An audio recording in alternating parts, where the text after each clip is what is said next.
संगीत आमार साधना संगीत आमार जीवन आपनादेर এই आनंद उत्सवमुखर समये समय नष्ट करलाम सेजন্য क्षमा मार्जना करबेन।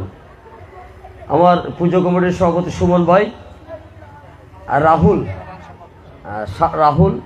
आमादेर श्रद्धेय आंकेल एखाने आছেন, যারা যুবক ভাইয়েরা আছেন, আমার দিদিরা মাসিরা যারা শুনছেন সকলের প্রতি শুভেচ্ছা জানাচ্ছি।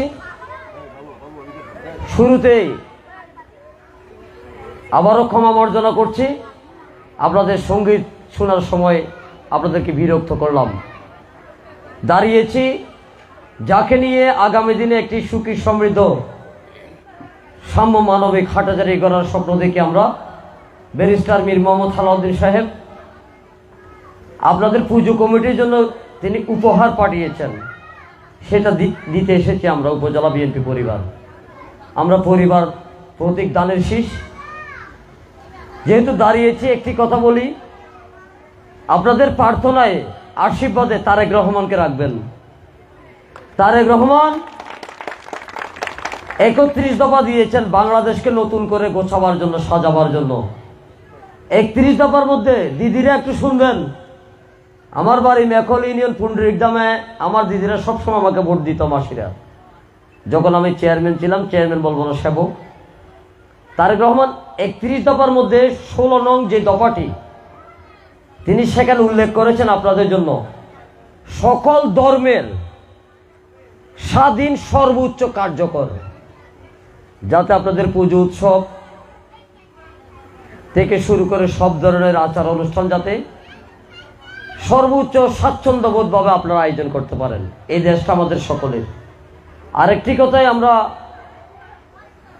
জানিয়ে দিতে চাই, আমরা হৃদয়ে যেটা ধারণ করি, সংখ্যালঘু সংখ্যাগুরু এগুলা যারা উচ্চারণ করে আমরা সবাই মিলে তাদেরকে অন্তর দিয়ে ঘৃণা করব, ঠিক আছে কিনা? আমরা মানুষ। আমরা রবীন্দ্রনাথ বলেছেন, এই যে ছোট ছোট এদের উদ্দেশ্য বলি, রবীন্দ্রনাথ বলেছেন ছোটদেরকে খেপিও না, ওরা খেপলে সংঘবদ্ধ হয়, ওরা সংঘবদ্ধ হলে ওরা বিক্ষুব্ধ হয়, ওরা যখন বিক্ষুব্ধ হয় তখন উত্তাল হয়। সেই জুলাই আগস্টের উত্তাল আন্দোলনে একটি সরকার পালিয়ে গিয়েছিল, কিন্তু ওনারা কি করেছে, সেই সরকারটি গয়েশ্বরচন্দ্র রায়কে নির্মমভাবে নির্যাতন করেছে। নিপুণ রায়ের উপর, আমাদের দিদির উপর জেল জুলুম নির্যাতন করেছে। আমি যুবক ভাইদের বলবো, আমার বন্ধু প্রতিম যারা আছেন, অগ্রজ যারা আছেন, আপনারা এক একজন গয়েশ্বরচন্দ্র রায় হয়ে আগামী দিনে দানের শীষের পাশে থাকবেন। আপনারা একজন নিপুণ দিদি হয়ে দানের শীষের পাশে থাকবেন। আরেকটি বিষয়, তারেক রহমান বলেছেন সকল ধর্মের, সকল বর্ণের, সকল শ্রেণীর, সকল পেশার মানুষের জন্য আমরা নিরাপদ বাংলাদেশ, নিরাপদ হাটাজারি, নিরাপদ উত্তর মাদ্রাসা, এভাবে আমরা সকল বাইরে মিলেমিশে থাকব। এই কথাটি বললাম এই কারণে, একটি গুপ্ত বাহিনী, ওরা বাংলাদেশের মধ্যে নিকৃষ্টতম একটি প্রতিক্রিয়াশীল সংগঠন, এদের ব্যাপারে একটু সতর্ক থাকবেন, এদের অপপ্রচার থেকে সতর্ক থাকবেন। সেদিন একটা মন্দিরের বিষয়ে, এখানে মন্দিরটার নাম কি, কালীবাড়ি মন্দির, মিথ্যাচার করেছে অনেকে। আমরা মিলেমিশে থাকতে চাই হাটাজারিতে। ব্যারিস্টার মীর হালাল সাহেব দেশের বাইরে থাকাতে আমাদেরকে পাঠিয়েছেন, আপনাদেরকে শুভেচ্ছা জানাতে, শ্রদ্ধা জানাতে। আগামী দিনে তারেক রহমানের নেতৃত্বে একটি সুন্দর বাংলাদেশ আমরা গড়তে চাই। আপনাদের পুজোয় আশীর্বাদে প্রার্থনায় তারেক রহমানকে রাখবেন, ব্যারিস্টার মীর হালাল সাহেবকে রাখবেন। আমরা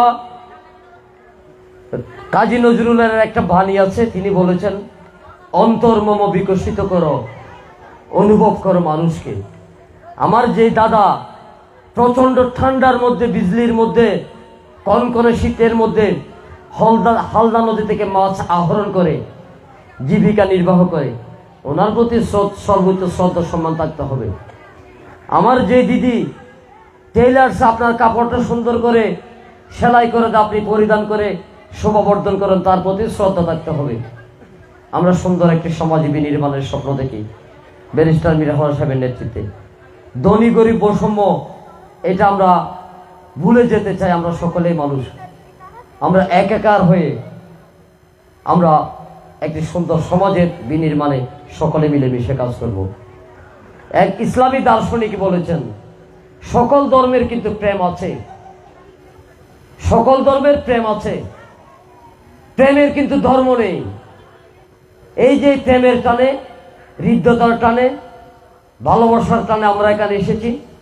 ব্যারিস্টার মীর হালাল সাহেব যে শুভেচ্ছাটা পাঠিয়েছেন আপনাদের জন্য উপহার, এটাই প্রেমের নিদর্শন, এটাই সাম্য মানবিকতার নিদর্শন, এটাই ভালোবাসার নিদর্শন, এটাই পরস্পর শ্রদ্ধা সম্মানের নিদর্শন। আমি অনেক সময় নিয়ে ফেলেছি, ক্ষমা সুন্দর দৃষ্টিতে দেখবেন। কবির কাব্য বলতে চাই, মাঙ্গলিক জীবনের গুম্বে গৌটু প্রতিদিন, মাঙ্গলিক জীবনের গুম্বে গৌটু প্রতিদিন, সুন্দরের শুভেচ্ছা শিশিরে সিক্ত হোক। যেখানে রাখতে যাবেন আপনাদের শারদীয় দুর্গা উৎসবের অনুষ্ঠানের পথ চলা, এই প্রত্যাশা ইতি টানছি। সকলকে ধন্যবাদ, পূজা কমিটিকে ধন্যবাদ।